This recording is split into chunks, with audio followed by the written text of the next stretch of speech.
Elena Moreau's hands danced through the air like autumn leaves caught in wind, each gesture precise and purposeful as she shaped letters in the space above her teaching slate.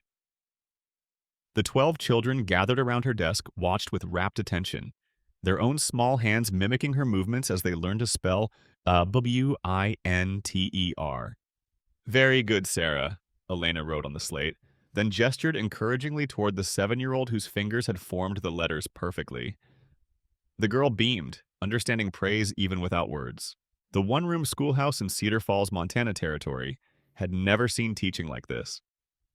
In the 6 months since Elena had arrived, the children's reading had improved more than in the previous 2 years combined. Where other teachers had relied solely on rote memorization and the switch, Elena wove understanding through touch, sight, and movement. She couldn't hear their voices, but she could see comprehension dawn in their eyes.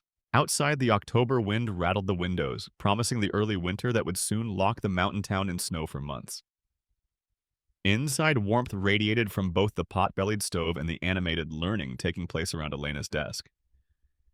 "Miss Elena," 10-year-old Mary whispered, though Elena couldn't hear her. Mary had learned to tap the desk to get her teacher's attention.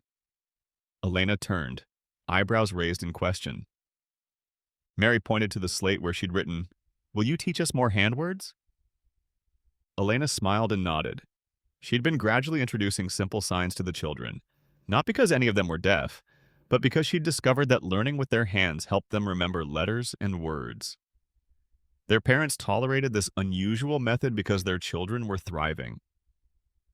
She was writing cloud on the slate, preparing to show them the sign, when Tommy Peterson's desk began to shake. Elena's head snapped toward the sound, not heard, but felt through the vibrations in the floorboards. Tommy, 8 years old, with wheat-colored hair and his father's stubborn jaw, sat rigid in his chair, his whole body trembling. His eyes had rolled back, showing only white. While the other children gasped and scrambled backward, Elena moved with swift certainty. She'd seen this before. Her younger brother had suffered the same fits before the fever took him. She swept the books and inkwell from Tommy's desk, then gently guided him to the floor, cushioning his head with her shawl. Her hands moved in practiced motions, clearing space around him, loosening his collar, turning him slightly to one side. The seizure lasted perhaps a minute, though it felt endless. Elena knelt beside Tommy, one hand resting lightly on his shoulder, letting him feel her calm presence as his body gradually stilled.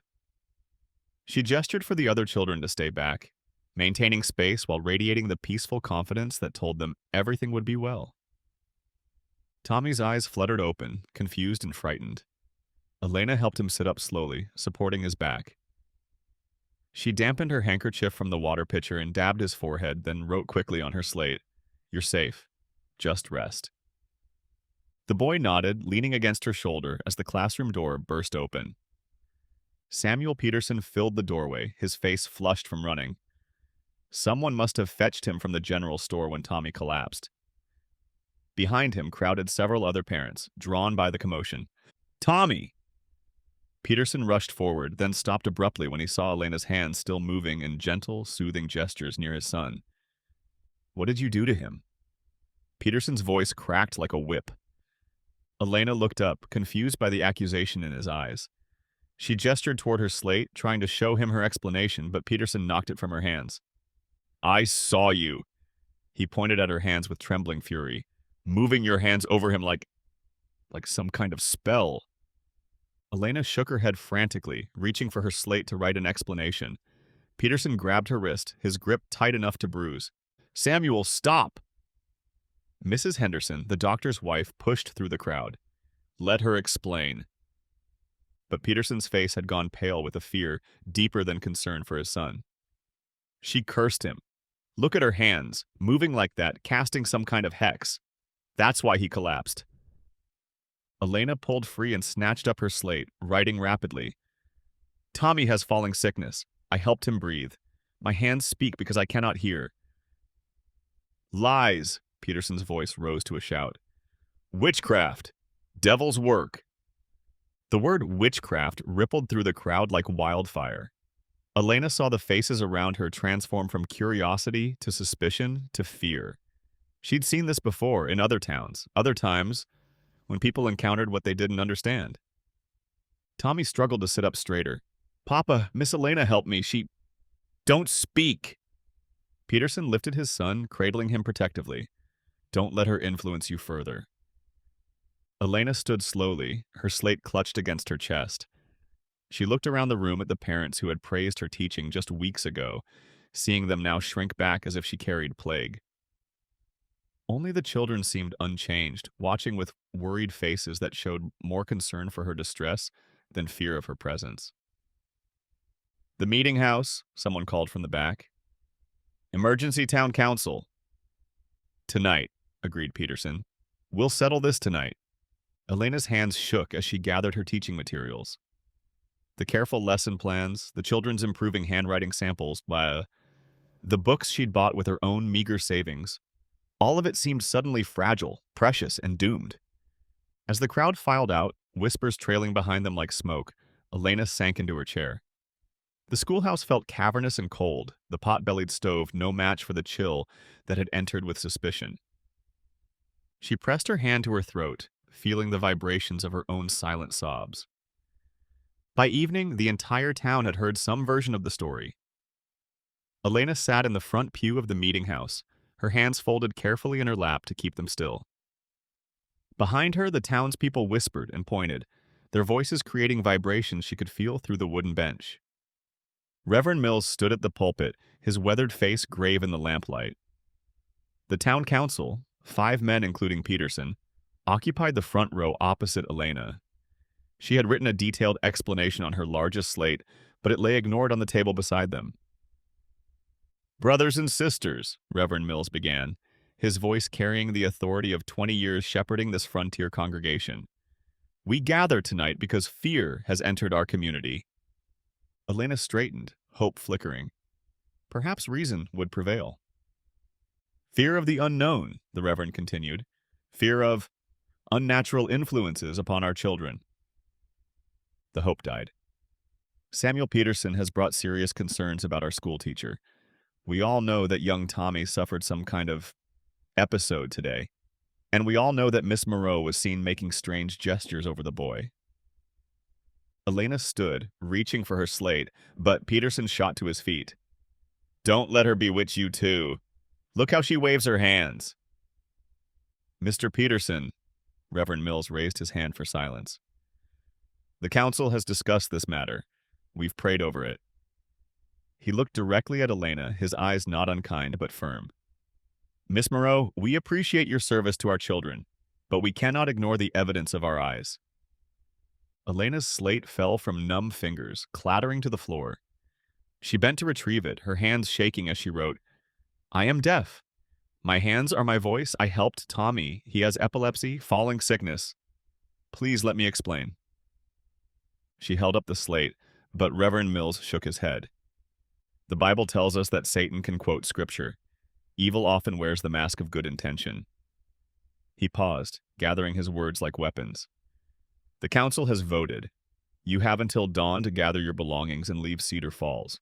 You are no longer welcome here. Elena stared at the words written on her slate, her plea for understanding, and slowly erased them.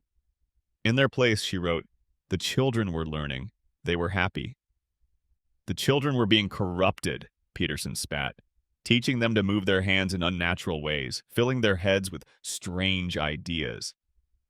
Elena looked around the room at faces that had once smiled at her in the general store, had nodded respectfully when she passed on the street. Mrs. Henderson sat with her hands pressed to her mouth, tears in her eyes, but she said nothing.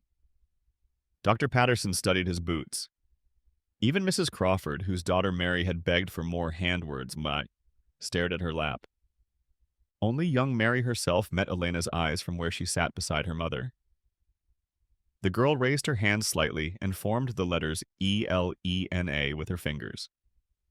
The first sign Elena had taught her.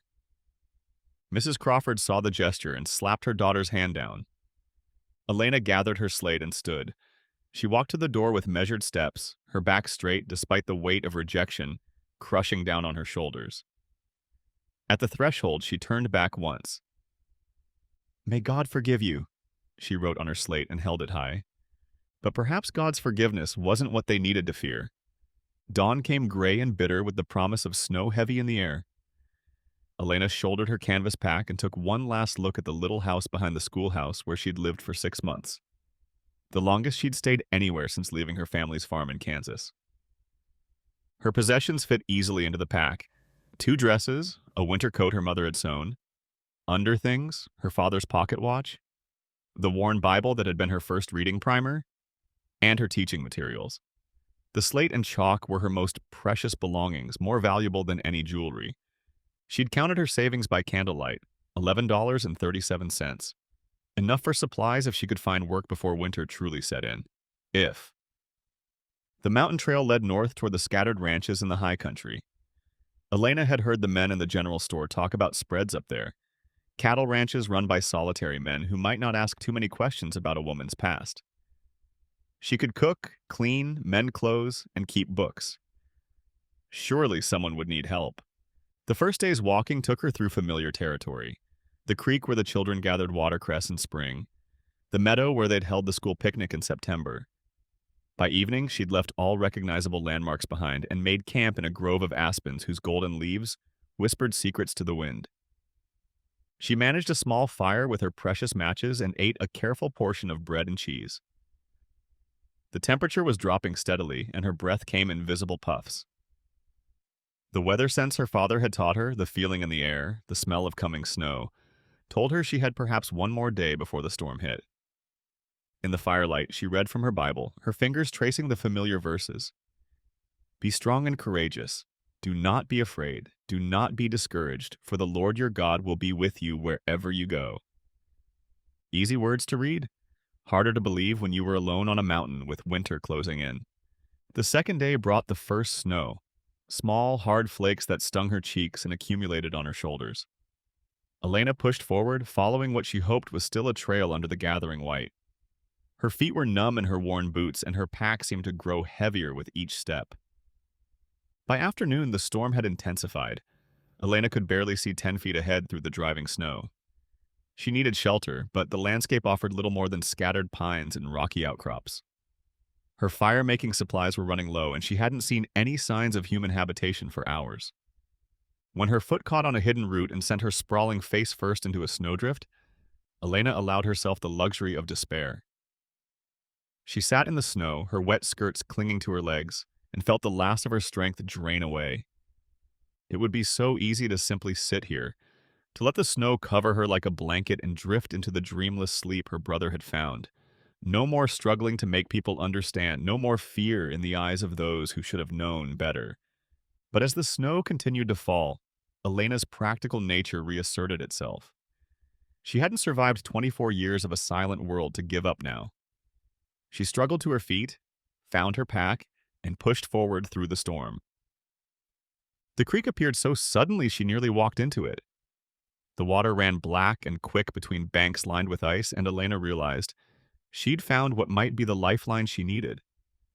Creeks led to rivers, and rivers led to settlements, or at least to flatter ground where ranches might be built. She followed the water downstream, using it as her guide through the whiteout conditions. The walking was treacherous on the icy banks, but it was direction, purpose, hope. When she slipped on a hidden sheet of ice and plunged knee-deep into the frigid water, Elena knew she was in serious trouble. Her skirt soaked up the creek water like a sponge, and the weight of the wet fabric made walking nearly impossible. Worse, her feet were going numb inside her waterlogged boots. She managed to haul herself out onto the bank, but now she was soaked, and the temperature was still dropping. Elena's hands shook so badly she could barely work the buttons on her coat. She needed fire, shelter, and dry clothes, or she would die in this wilderness. With the last of her matches, she managed to coax a small flame from the driest pine needles she could find. The fire struggled against the wind and snow, but it provided enough warmth to stop her violent shivering. Elena huddled as close as she dared, trying to dry her skirts without setting them ablaze. But the snow was falling faster now, and her small fire was a losing battle against the storm. Elena pulled her Bible from her pack and held it close, drawing what comfort she could from its familiar weight. She didn't pray for rescue. That seemed too much to ask. Instead, she prayed for peace, for the strength to face whatever came next with dignity. The fire died as darkness fell, and Elena curled up against the lee side of a large pine, using her pack as a pillow. The snow continued to fall, and she knew it would likely cover her completely before morning. She'd failed. Failed to find a place where she belonged. Failed to prove that being different didn't mean being dangerous. Failed to survive long enough to matter to anyone. Elena closed her eyes and let the snow begin its work. The vibration came first, the steady rhythm of hoofbeats through the ground. Elena's eyes snapped open to find herself buried under a foot of fresh snow, her body so stiff and cold she could barely move. Dawn light filtered through the storm, and she could see the dark shape of a horse and rider moving along the creek bank.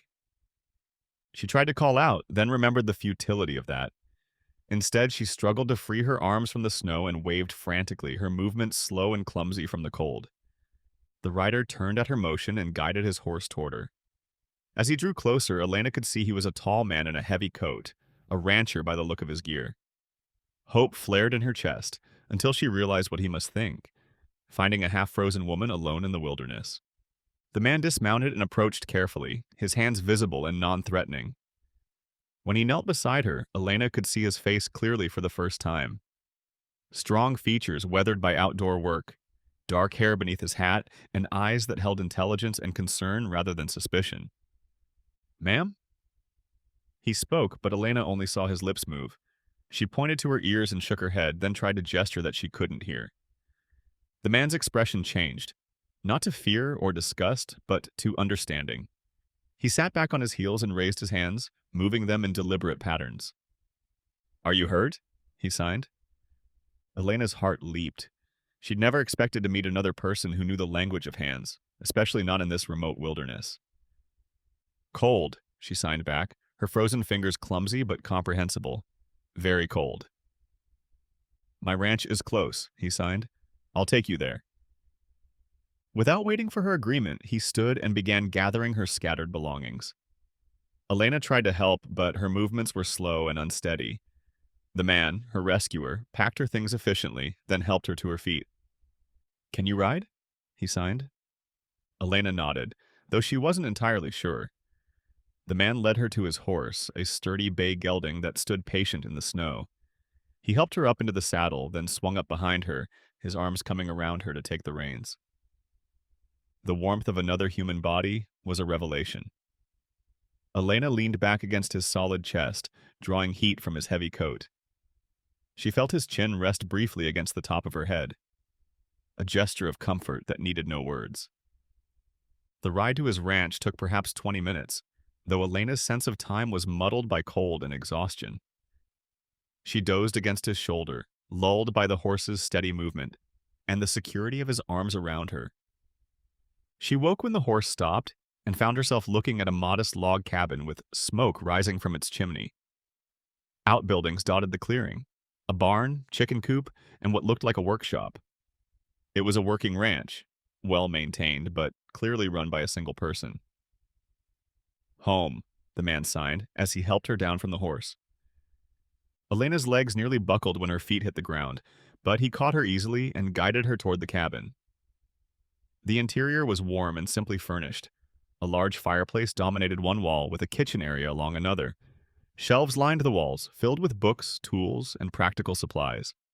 It was the home of a man who valued both learning and self-sufficiency. He settled Elena in a chair near the fire, then knelt to pull off her wet boots. His movements were gentle but efficient, those of someone accustomed to caring for injured animals. "I'm Jacob." He fingerspelled his name, then showed her the sign. "Jacob Hartwell." "Elena," she replied, fingerspelling in return.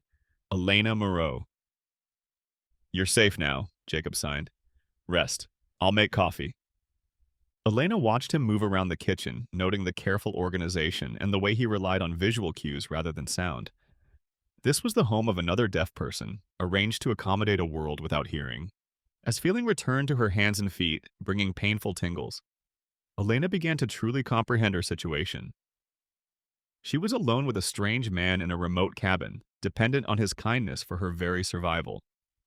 In the world she'd just left, this would have been scandalous beyond redemption. But Jacob's movements held no threat. only competent care. He brought her coffee in a heavy mug, then sat across from her and waited for her to speak when she was ready. "Where am I?" Elena finally signed. "My ranch. 10 miles north of Cedar Falls," Jacob answered. "What happened to you?" Elena's hands stilled. How to explain without sounding like exactly what the townspeople had accused her of being? "They made me leave," she signed simply. Jacob's eyes darkened. "Who made you leave?" "The town. They thought—" Elena paused, searching for the right signs. "They thought my hands were dangerous." Understanding crossed Jacob's features, followed by anger. "Because you're deaf." Elena nodded. "I was their teacher. A boy had a seizure, and I helped him. But they saw my hands moving and thought—" She fingerspelled the word. WITCHCRAFT. Jacob's fist clenched on his knee. "Fools." "Perhaps." Elena wrapped her hands around the warm mug. "But they were afraid. Fear makes people cruel." "Fear makes them stupid," Jacob signed emphatically. "Where were you going?" "I don't know.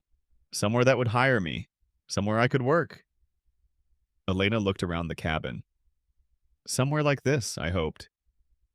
Jacob studied her for a long moment. "Can you cook?"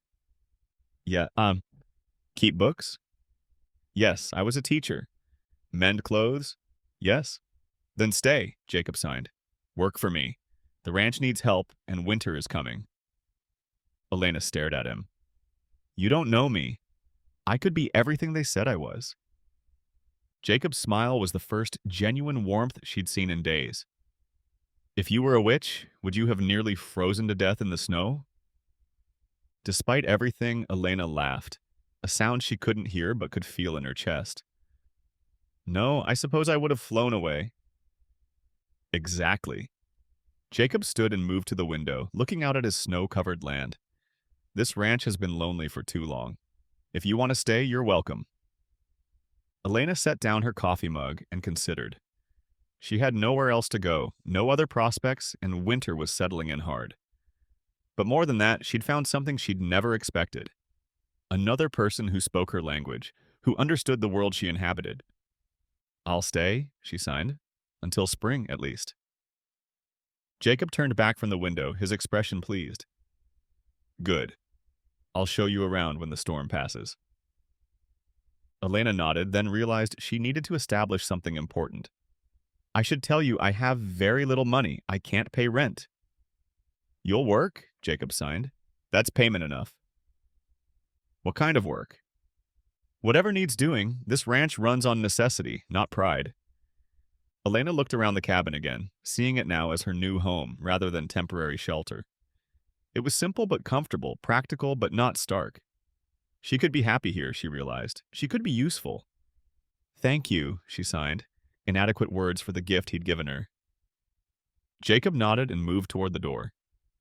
"I need to tend the animals before the storm gets worse." "Rest. We'll talk more tonight." He paused at the door and turned back. "Elena, whatever those people in Cedar Falls think they know about you, they're wrong. I can see that already." After he left, Elena sat by the fire and felt something she hadn't experienced in years. Hope. Not just for survival, but for belonging.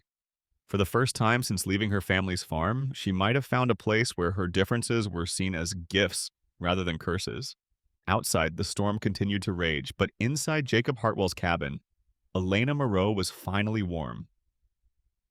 The storm lasted 3 days, and during that time, Elena learned the rhythms of Jacob's life. He rose before dawn to tend his animals, came in for breakfast that she prepared, spent the morning hours on indoor tasks like mending harness or sharpening tools, and used the afternoons for planning and bookkeeping. Elena proved invaluable with the books. Jacob's record-keeping was functional but disorganized. Purchase receipts mixed with breeding notes, supply lists scattered across multiple ledgers. She spent her first full day creating a system that tracked cattle, supplies, income, and expenses in separate, clearly labeled sections. "You trained as a bookkeeper?" Jacob asked that evening as he reviewed her work. No, but teachers must track everything: student progress, supply costs, curriculum requirements. Elena paused in her mending. Order makes life easier. Easier for me, too. Jacob gestured to the neatly organized ledgers. I've been looking for my breeding records since last spring. Elena smiled. They were in with your feed bills. Their communication grew more fluid each day. Elena's signs were more expressive than Jacob's. She used facial expressions and body language to add nuance that his more practical approach sometimes missed. He, in turn, showed her shortcuts and variations he'd learned at the deaf school in St. Louis. You went to school? Elena asked one evening as they sat by the fire. 3 years. My father sent me after I lost my hearing to scarlet fever. Jacob's hands moved carefully, as if the memory still held pain. He wanted me to learn to read lips, to speak properly. I learned those things, but I also learned that being deaf wasn't something to cure. What did you learn? That there are whole communities of deaf people, that we have our own language, our own culture, that we're not broken, just different. Jacob looked at her intently. You never went to school? Elena shook her head. I was deaf from birth, or close to it. My family tried to teach me speech, but she touched her throat. It never came naturally. I learned to read from my mother in the Bible. I learned some signs from a traveling preacher who passed through when I was 21. Self-taught, Jacob signed, clearly impressed. And you became a teacher anyway. I became a teacher because of it. I knew how children struggle to understand words on a page. I could help them see learning differently. Jacob was quiet for a moment, studying her face in the firelight. The town threw away something precious when they cast you out. Elena felt heat rise in her cheeks. I failed them. I couldn't make them understand. Their failure, not yours. Jacob's signs were emphatic. Fear and ignorance aren't things you can teach away in a few months. Elena looked down at her mending. Perhaps not, but I still failed the children. They were learning, growing, becoming more than their parents imagined possible. Maybe you'll have the chance to teach again. Who would hire a teacher the last town called a witch? Jacob leaned forward, his expression serious. Someone with sense. Someone who values results over superstition. Elena met his eyes, seeing something there that made her pulse quicken. Interest? Attraction? The beginning of something deeper than mere kindness. She looked away, reminding herself that she was dependent on his charity. Whatever was growing between them, she couldn't assume it was anything more than loneliness and proximity. But when Jacob's hand briefly covered hers on the mending, Elena allowed herself to hope that it might be something more. When the storm finally broke, Jacob showed Elena around the ranch properly. She marveled at the efficient organization. Everything had its place and purpose. The barn housed 6 horses and 3 milk cows. The chicken coop provided fresh eggs. A smokehouse preserved meat for winter. Root cellars held vegetables and grain. How much land? Elena asked as they stood looking out over the snow-covered pastures. 500 acres. Not the biggest spread, but enough for 200 head of cattle. Jacob pointed toward the distant tree line. Creek runs year-round. Good grass in summer, sheltered valleys for winter. You run it alone? I hire help for roundup and branding. Otherwise, yes. Jacob looked at her. Easier with 2 people. Elena nodded, understanding the practicality. A ranch this size was manageable with proper help, but overwhelming for one person. What do you need me to do? She asked. Whatever you see that needs doing. I'm not particular about women's work versus men's work. I need partners, not decoration. Elena appreciated his directness. I can handle cattle? If you want to learn, can you ride? Some. Farm horses mostly. Jacob headed toward the corral where several horses stood watching them. We'll start with Belle. She's gentle but smart. The mare was a sturdy chestnut with intelligent eyes and a calm disposition. Elena approached her slowly, letting the horse get used to her scent and presence before reaching out to stroke her neck. She likes you, Jacob sighed when Belle nuzzled Elena's shoulder. I like her too. For the next hour, Jacob taught Elena the basics of handling ranch horses, different from the farm horses she'd known. These animals were working partners, trained to respond to leg pressure, weight shifts, and subtle cues rather than just reins and voice commands. They read body language better than most people, Jacob explained, as Elena practiced mounting and dismounting. Honest communication. Elena understood. In a world where she couldn't rely on vocal commands, the partnership between horse and rider became a conversation of movement, and trust. That afternoon, she helped Jacob check the cattle wintering in the near pastures. The animals were hardy shorthorns, bred for survival in harsh conditions. They watched the approaching riders with calm interest, used to Jacob's presence. "How do you manage them without hearing?" Elena asked as they counted heads. "Same way you manage anything. You watch, you learn their patterns, you stay alert." Jacob pointed to an older cow standing apart from the herd. "See Bessie there? She's the leader. When she moves, they follow. I don't need to hear them. I need to understand them." Elena nodded, filing away the information. Ranch work was about observation and understanding, skills she'd developed over a lifetime of reading the world through her eyes. As they rode back toward the cabin, Elena felt a sense of purpose she hadn't experienced since leaving the schoolhouse. This was work that mattered, work that required skill and intelligence rather than just following orders. "Thank you," she signed to Jacob as they unsaddled the horses. "For what?" "For treating me like I have sense. For teaching me instead of just giving me busy work." Jacob's smile was warm. "You do have sense, more than most people I've met." Elena felt that flutter of attraction again, stronger now. Jacob saw her as competent, valuable, worthy of respect. After the humiliation in Cedar Falls, his confidence in her abilities was a precious gift. But she reminded herself to be cautious. Gratitude could be mistaken for deeper feelings, and she couldn't afford to misread the situation. December brought steady cold and shorter days, but also a comfortable routine. Elena managed the household and bookkeeping while Jacob tended the stock and maintained equipment. They worked together on larger tasks, repairing fence, processing a steer for winter meat, organizing supplies for the long months ahead. Their communication became increasingly seamless. They developed their own shortcuts and inside jokes, building a private language within the shared language of signs. Elena found herself looking forward to their evening conversations by the fire, when they discussed everything from ranch management to books they'd read to memories of their different childhoods. "Your family understood you?" Jacob asked one snowy evening. Elena considered the question. "They loved me. Understanding is different from love." "How so?" "They learned to communicate with me, writing, gestures, reading lips, but they never stopped seeing my deafness as something to overcome rather than just part of who I am." Elena stared into the fire. "They sent me away to become a teacher partly because they hoped it would help me find a hearing man to marry. Someone who could take care of me." Jacob's expression darkened. "As if you need taking care of." "Don't you think I do?" The question hung between them. Jacob set down his coffee and leaned forward, his gaze intense. "You survived on your own for 3 years. You taught children better than anyone before you. You kept books, managed a household, earned your own living." His signs were emphatic. "You nearly died in that storm, but so would anyone. That wasn't about being deaf. That was about being human." Elena felt tears prick her eyes. The town was wrong." Jacob's hands moved with a gentle firmness. "About everything." Elena looked at him across the firelight and saw something she'd begun to hope for but hadn't dared name.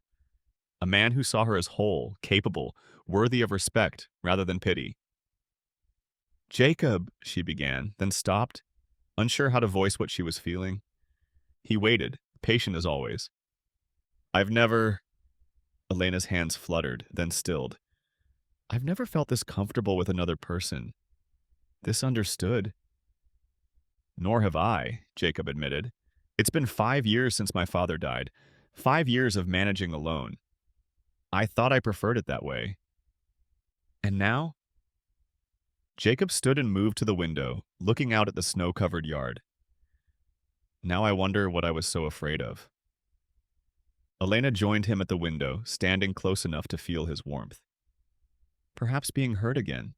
People leave or they change their minds about what they can accept.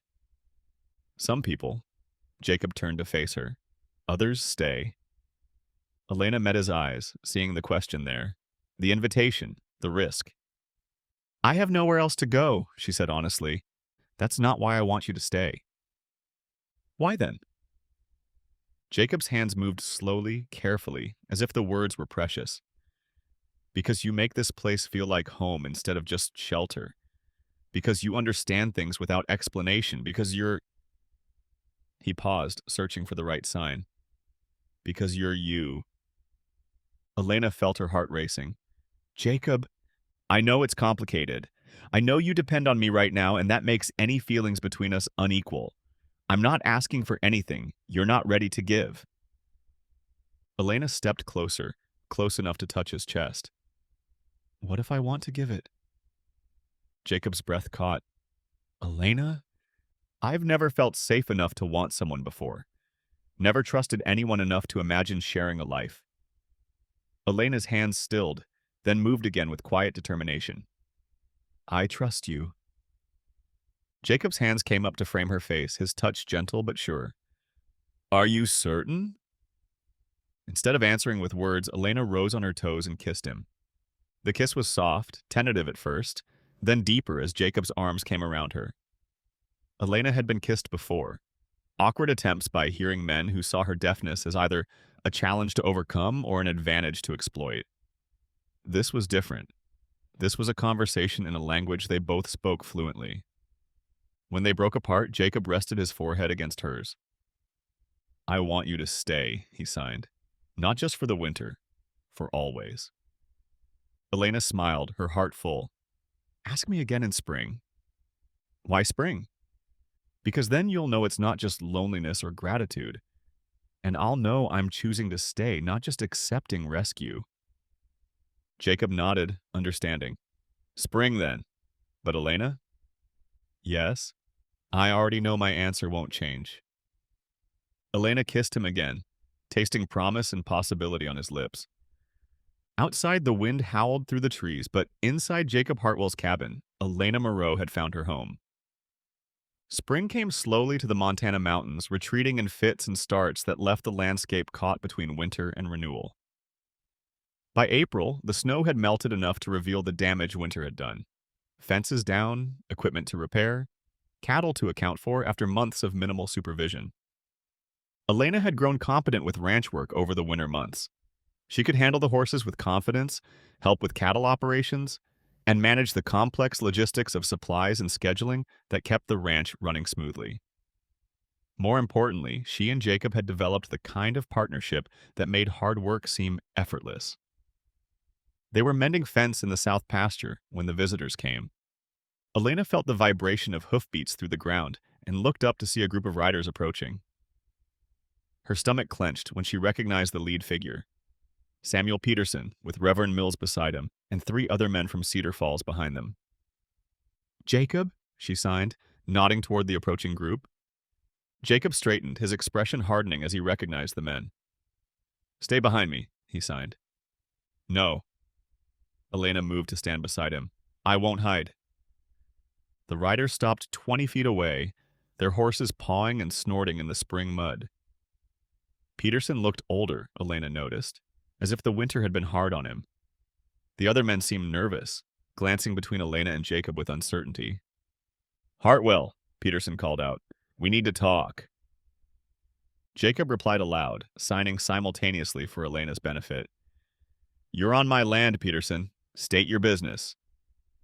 It's about her. Peterson pointed at Elena. About what she's done to you.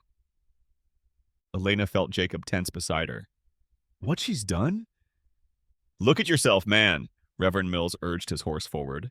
Living in sin with a woman of questionable nature.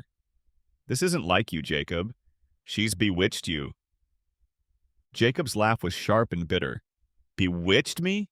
Into finding the best ranch hand I've ever had? Into discovering what it means to work with a real partner? If that's witchcraft, I'll take more of it. She's corrupted you, Peterson insisted. The whole territory knows you're harboring the witch we cast out. Elena had heard enough. She stepped forward, pulling out her slate and writing rapidly. I am not a witch. I am a deaf woman who helped your son when he had a seizure. Your fear made you cruel, not wise. She held up the slate for all to see. One of the men, Elena recognized him as Dr. Patterson, dismounted and approached to read her message. His face flushed red as he finished. Sire, Dr. Patterson said quietly, I examined Tommy after that incident. The woman was right. He has epilepsy. She helped him. Nothing more. Peterson's jaw clenched. That doesn't change what we saw. The hand movements, the strange influence. Sign language, Jacob interrupted, his voice cutting like steel. She was communicating in sign language, same as I am now. He raised his hands and signed slowly while speaking. This is not magic. This is language. Elena watched the men's faces as understanding began to dawn. The nervous glances, the shifting in saddles, the dawning realization that they might have made a terrible mistake. Tommy's been asking about her, Dr. Patterson said reluctantly. About Miss Elena. He says his new teacher isn't as good. Of course she's not as good, Jacob signed and spoke. You drove away the best teacher this territory has ever seen because you were too ignorant to recognize intelligence when you saw it. Now see here, Reverend Mills began. No, you see here. Jacob's anger was building, controlled but unmistakable. You call yourselves Christians? You drove a woman into the wilderness in the middle of winter because you were afraid of something you didn't understand. She nearly died because of your prejudice. Elena touched Jacob's arm, feeling the tension in his muscles. She understood his fury, felt it herself, but anger wouldn't solve anything. She wrote on her slate again, Why did you come here? Peterson shifted uncomfortably in his saddle. The children, they're not learning. The new teacher can't manage them. And Tommy, he's been having more fits. Elena's heart clenched. She pulled out her slate and wrote, Has he seen a doctor? Does he have medicine? Dr. Patterson read over her shoulder. We don't have medicine for epilepsy here. The fits just have to run their course. Elena's hands moved in urgent signs as she spoke aloud, the words rusty from disuse but clear enough. There are things that help. Sleep, proper food, avoiding certain triggers. I learned from my brother. You can speak? Reverend Mills looked stunned. I always could speak, Elena said, her voice gaining strength. I simply had nothing to say to people who wouldn't listen. The men exchanged glances, the full weight of their mistake settling on them like a physical burden. Miss Elena, Dr. Patterson stepped closer. Would you consider coming back? As a teacher? Elena looked at Jacob, seeing both support and concern in his eyes. She knew he would back whatever decision she made, but she also knew he didn't want to lose her.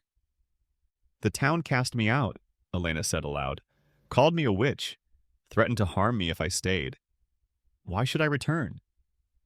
Because we were wrong, Dr. Patterson said simply, and because the children need you. Elena felt the pull of her calling, the desire to teach, to help children discover their potential. But she also felt the warmth of Jacob's presence beside her, the life they'd built together over the winter. I need time to think, she said finally. Peterson urged his horse forward. How much time? Elena looked out over the ranch, her ranch now, as much as Jacob's. She saw the fences they'd repaired together, the cattle they'd tended, the home they'd created. I'll give you my answer in 1 week, she said, but understand this. I'm not the same woman you drove away. I have a home now, a life, a future. Whatever I decide will be on my terms, not yours. The men nodded and turned their horses to leave. But as they reached the edge of the pasture, a small figure broke away from the group and rode back toward them. It was Tommy Peterson, his young face determined despite his father's shouts for him to return. Miss Elena, Tommy called as he approached. I learned to spell my name with my hands like you taught me. Watch. The boy's fingers moved carefully through the letters. Tommy. Elena felt tears spring to her eyes. She responded with her own signs. Very good, Tommy. I'm proud of you. Tommy beamed with understanding. Will you come back? The new teacher hits us when we use our hands, but I remember everything you taught me. Elena knelt to his level and took his hands gently. Tommy, you must understand. Using your hands to spell is not magic. It's just another way to talk. Don't let anyone tell you it's wrong. I know, Tommy said solemnly. Papa knows too now. He said he was sorry, but he said it to the air instead of to you. Elena glanced toward Samuel Peterson, who sat on his horse looking ashamed and miserable. Go back to your father, Elena told Tommy gently. I'll think about everything you've said. Tommy nodded and rode back to the group, his small spine straight with purpose. After the men had disappeared over the hill, Elena and Jacob stood in silence for several minutes. What are you thinking? Jacob finally asked. Elena leaned against the fence post, organizing her thoughts. I'm thinking about second chances, about forgiveness, about whether people can really change. And? I'm thinking about the children who need help and the man who saved my life, and the choice between old dreams and new ones. Jacob moved closer, his expression serious. What does your heart tell you? Elena smiled. That's what I need this week to figure out. Elena spent the week in careful consideration, weighing her options and examining her heart. She rode Belle through the awakening landscape, thinking about the children in Cedar Falls and the life she'd built with Jacob. She wrote long entries in her journal, exploring her feelings about forgiveness, duty, and love. Jacob gave her space to think, but she could feel his quiet anxiety. He didn't pressure her, but she caught him watching her with eyes that held both hope and fear. On the seventh day, Elena made her decision. She found Jacob in the barn, brushing down his gelding after a day spent checking cattle. I've decided, she announced. Jacob's hands stilled on the brush. And? I'll go back to teaching, Elena said, but not in Cedar Falls. Jacob's eyebrows rose. What do you mean? Elena moved closer, excitement building in her voice. I mean here. We'll build a school here, on the ranch. Children from all the surrounding homesteads can come, not just from Cedar Falls, but from anywhere families want real education. Jacob set down the brush, his full attention on her words. Think about it, Elena continued, her signs growing animated. There are dozens of families scattered through these mountains. Their children get little or no schooling because the towns are too far away. We could offer them something better. A school on the ranch? A boarding school during the week, day school for nearby families. We have the space and you have the resources to build proper facilities. Elena's hands moved faster as her enthusiasm grew. We could teach practical skills alongside reading and writing, animal husbandry, bookkeeping, land management, real preparation for frontier life. Jacob was beginning to smile. And sign language? For anyone who wants to learn it. Think how valuable that skill would be. Silent communication during hunting, working with animals, communicating across distances. Elena paused. And for any deaf children who might need it. There's a deaf boy on the Morrison Ranch, Jacob said thoughtfully. His parents don't know what to do with him. Exactly. We could help children like him, and hearing children too. We could build something entirely new. Jacob pulled Elena into his arms, spinning her around the barn. It's brilliant. Absolutely brilliant. Elena laughed, feeling the joy and relief of a decision that honored both her calling and her heart. You like the idea? I love the idea, but more than that. Jacob set her down gently, his hands framing her face. I love you.